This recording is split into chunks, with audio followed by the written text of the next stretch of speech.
اعوذ باللہ من الشیطان الرجیم بسم اللہ الرحمن الرحیم انما النجوى من الشیطان لیحزن الذین آمنوا وليس بضارهم شيئا إلا بإذن الله وعلى الله فليتوكل المؤمنون يا أيها الذين آمنوا إذا قيل لكم تفسحوا في المجالس فافسحوا يفسح الله لكم وإذا قيل انشزوا فانشزوا يرفع الله الذين آمنوا منكم والذين أوتوا العلم درجات والله بما تعملون خبير يا أيها الذين آمنوا إذا ناجيتم الرسول فقدموا بين يدي نجواكم صدقة ذلك خير لكم وأطهر فإن لم تجدوا فإن الله غفور رحيم أأشفقتم أن تقدموا بين يدي نجواكم صدقات فإذ لم تفعلوا وتاب الله عليكم فأقيموا الصلاة وآتوا الزكاة وأطيعوا الله ورسوله والله خبير بما تعملون۔ یقیناً بری سرگوشی شیطان کی جانب سے ہے تاکہ وہ مومنین کو غم میں ڈالے اور وہ ان کو کچھ ضرر نہیں پہنچا سکتا مگر اللہ کے حکم سے، اور مومنین کو اللہ ہی پر توکل کرنا چاہیے۔ یہ ایمان والو، جب تم سے کہا جائے مجلسوں میں جگہ چھوڑ دو، مجلسوں میں وسعت کر دو، تو تم مجلسوں میں وسعت کر دیا کرو۔ اللہ تبارک و تعالی تمہارے لیے بھی گنجائش پیدا کرے گا۔ اور جب تم سے کہا جائے اٹھ کھڑے ہو جاؤ تو تم اٹھ کھڑے ہوو۔ اللہ تبارک و تعالی تم میں سے مومنین کے اور ان لوگوں کے جن کو علم دیا گیا درجات بلند کرے گا۔ واللہ بما تعملون خبیر، اور اللہ تبارک و تعالی تمہارے اعمال سے باخبر ہے۔ یہ ایمان والو، جب تم رسول سے کان میں کوئی چپکے سے بات کہو تو تم اپنی سرگوشی سے پہلے صدقہ دے دیا کرو، یہ تمہارے لیے بہتر ہے اور پاکیزگی کا سبب ہے۔ اور اگر تم نہ پاؤ تو اللہ تبارک و تعالی بخشنے والے رحم کرنے والے ہیں۔ کیا تم ڈر گئے اس سے کہ تم اپنی سرگوشی سے پہلے خیرات کرو؟ پس جب تم نے نہیں کیا اور اللہ تبارک و تعالی نے تم پر توجہ فرمائی تو تم نماز قائم کرو، زکوٰۃ ادا کرو، اللہ اور اس کے رسول کی اطاعت کرو، اور اللہ تبارک و تعالی تمہارے اعمال سے باخبر ہے۔ اوپر اللہ تبارک و تعالی نے منافقین کی جو آپس میں کانا پھوسی ہوتی تھی، وہ ایک دوسرے سے جو کان میں باتیں کرتے تھے وہ تو گناہ کی باتیں ہوتی تھی، ظلم کی باتیں ہوتی تھی، اللہ کے رسول کی نافرمانی کی باتیں ہوتی تھی۔ اس کے بعد مسلمانوں کو کہا گیا کہ جب تم آپس میں چپکے سے کسی کو کوئی بات کہو، آپس میں تم کوئی پرسنلی میٹنگ کرنا چاہو تو گناہ والی نہ ہو،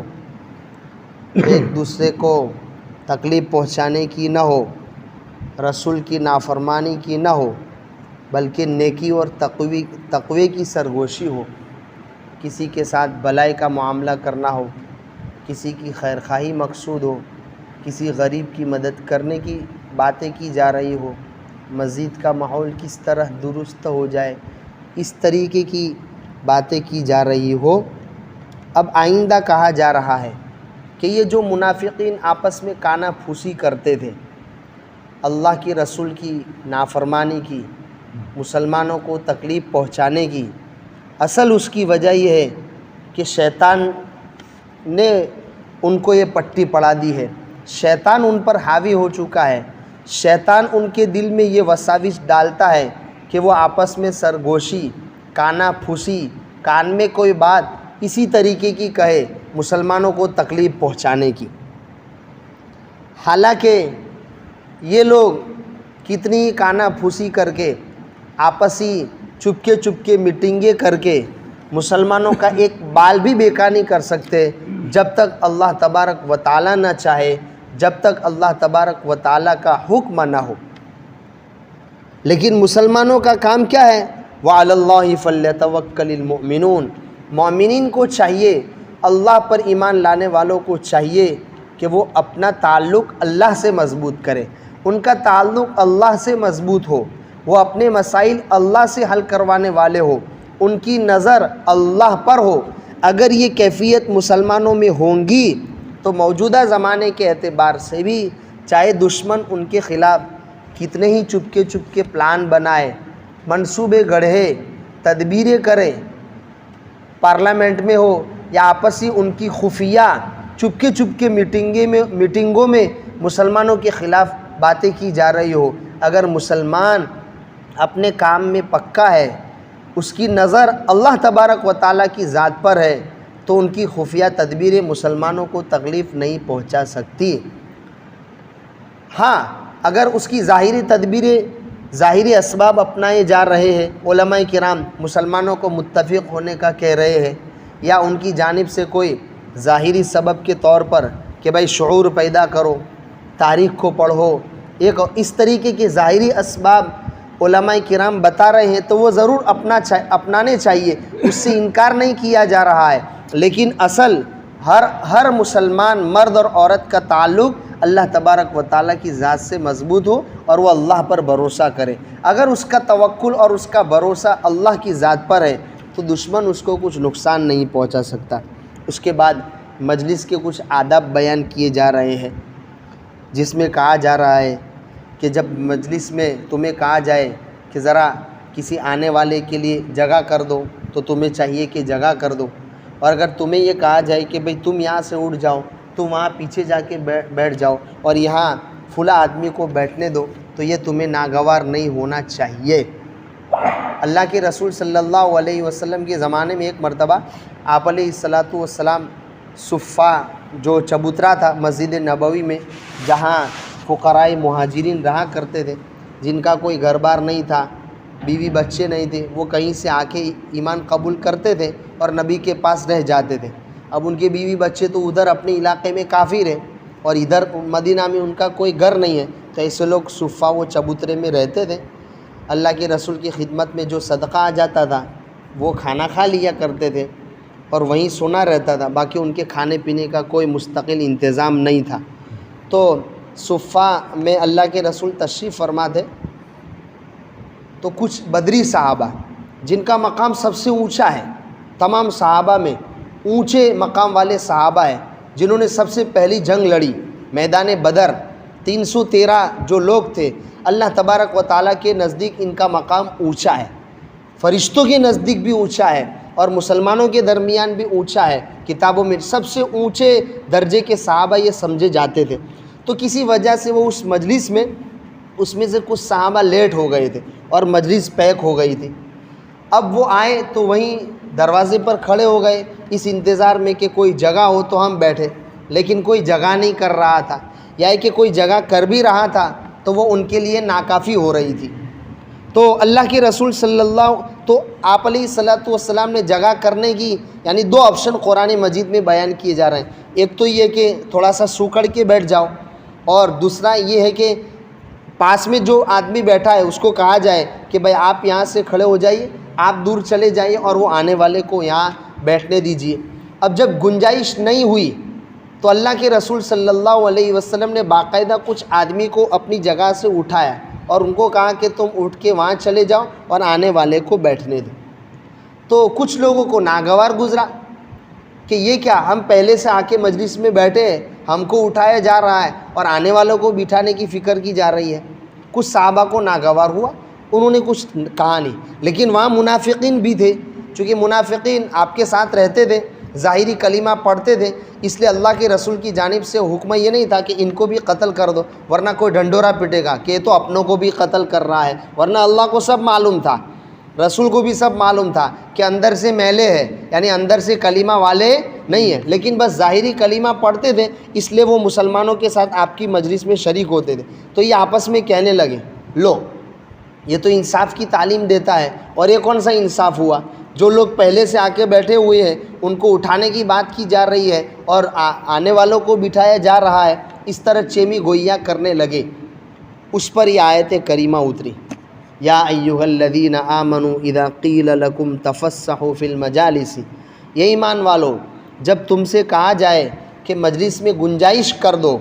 تو تم گنجائش کر دو. اللہ تبارک و تعالیٰ بھی تمہارے لیے گنجائش کرے گا، ہر امور میں کشادگی کرے گا، آسانی کرے گا، دنیا میں بھی آخرت میں بھی. اور جب تم اب یہ مسئلہ آسان تھا، کسی کو کہا تھوڑا سا بھی سو کر کے بیٹھ جاؤ تو اس میں اتنی بڑی بات نہیں تھی. لیکن آگے والی جو بات ہے وَإِذَا قِيلَ انشُزُوا، اور جب تم سے کہا جائے کہ اٹھ کھڑے ہو جاؤ یہاں سے تو اٹھ کھڑے ہو جاؤ. چونکہ یہ بات بھاری تھی، ناگوار گزرنے والی تھی، تو اللہ تبارک و تعالیٰ نے اس کو دلیل کے ساتھ پیش کیا. یہ ماننا پڑے گا. یرفع اللہ الذین آمنوا منکم، جو تم میں سے ابتدائی زمانے میں ایمان لائے ہیں اور تم میں سے جنہوں نے محنت کر کے قرآن و حدیث کا علم حاصل کیا ہے، ان کے درجات بلند ہیں. یہ ماننا پڑے گی. اس لیے یہ آنے والے لوگ یہ معمولی لوگ نہیں ہیں، ان کا مقام بڑھا ہوا ہے. یہ اہل علم ہے، یہ ایمان میں سبقت کرنے والے ہیں. انہوں نے ایمان کا وہ زمانہ دیکھا ہے جب کہ پیسے جا رہے تھے، انگاروں پر لٹائے جا رہے تھے، کوئی کلمہ پڑھنے والا نہیں تھا. ایسے موقع پر ان لوگوں نے رسول کا ساتھ دیا ہے تو ان کا درجہ بلند ہے، ان کا درجہ بڑھا ہوا ہے. اس وجہ سے وہ اس بات کے زیادہ لائق ہے کہ وہ حضور کے قریب آ کے بیٹھے.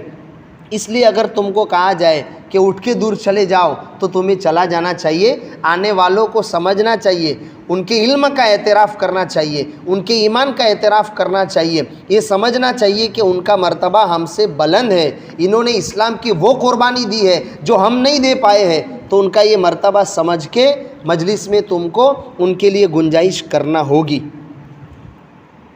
یرفع اللہ الذین آمنوا منکم والذین اوتوا العلم درجات واللہ بما تعملون خبیر. اللہ تبارک و تعالیٰ تمہارے اعمال سے باخبر ہے. یعنی اللہ کو معلوم ہے کہ مجلس میں جو آدمی گنجائش کر رہا ہے، واقعتاً آنے والے کے احترام میں کر رہا ہے کہ اندر سے چاہتا نہیں ہے اور آ کے بیٹھ گیا،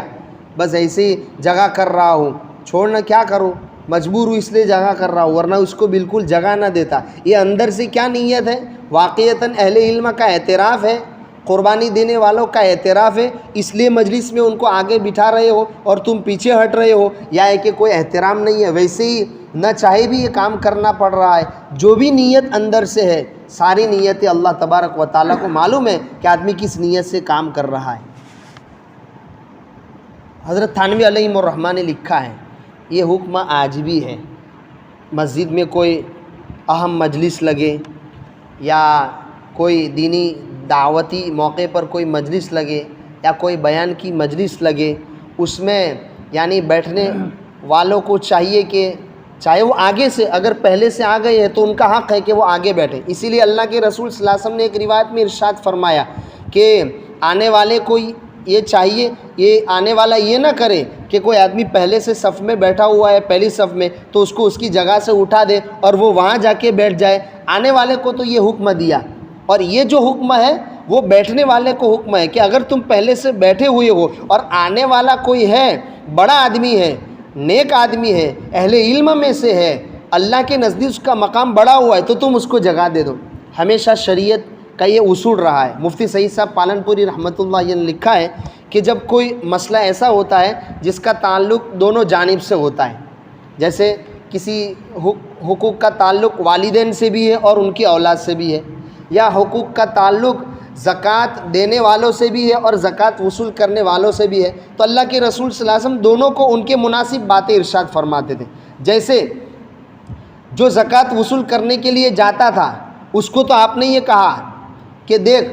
جن کے پاس جو زکوٰۃ وصول کرنے کے لیے جاتا ہے ان کو مشقت میں مت مبتلا کرنا کہ تم کسی جگہ جا کے کھڑے ہو گئے اور سب کو آرڈر دے رہے کہ اپنے اپنے جانور لے کر یہاں آؤ، اپنے اپنے زکوٰۃ کی رقمیں لے کر یہاں آؤ، 5 کلومیٹر دور چل کے یہاں آؤ، میں یہاں بیٹھا ہوں مجھے دے جاؤ. اس طرح تم کسی کو تکلیف مت دینا اور کسی پر ظلم مت کرنا کہ اس پر مناسب اونٹ واجب ہے اور تم اچھا اونٹ لے لو، 50,000 کا اونٹ واجب ہے اور اس کے پاس سے 1,00,000 والا اونٹ لے لو،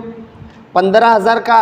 کوئی بھینس اس پر واجب ہو رہی ہے اور تم 25,000 کی بھینس اس سے وصول کر لو، 15,000 کی گائے واجب ہو رہی ہے اور تم نے 20,000 کی گائے اس سے وصول کر لی، اس طرح کوئی ظلم مت کرنا۔ زکوٰۃ وصول کرنے والے کو تو یہ کہا، اور سامنے والے کو آپ یوں کہہ رہے ہیں کہ تمہاری بھلائی اس میں ہے،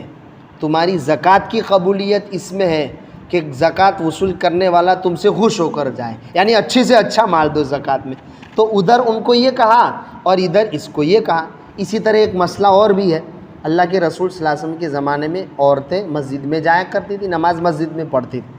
اور ویسے بھی جائز ہے مسجد میں عورتیں نماز پڑھ سکتی ہیں، لیکن علماء کرام نے فتنے کی وجہ سے پھر منع کر دیا اور عورت کے لیے وہی گھر ہی کو نماز پڑھنے کو کہا۔ اسی لیے اللہ کے رسول نے یہاں پر بھی دونوں باتیں کہی۔ مردوں کو یوں کہا، صحابہ کو کہا تھا کہ اگر عورتیں تم سے اجازت مانگیں مسجد میں نماز پڑھنے کی تو تم ان کو منع مت کرنا، مردوں کو یوں کہہ رہے ہیں۔ اور عورت کو اللہ کے رسول صلی اللہ علیہ وسلم یوں کہہ رہے ہیں کہ عورت کی سب سے بہترین نماز، عورت کی اللہ کے نزدیک سب سے مقبول نماز وہ ہے جو گھر کے اندرونی کوٹری میں ہو، جہاں اس کو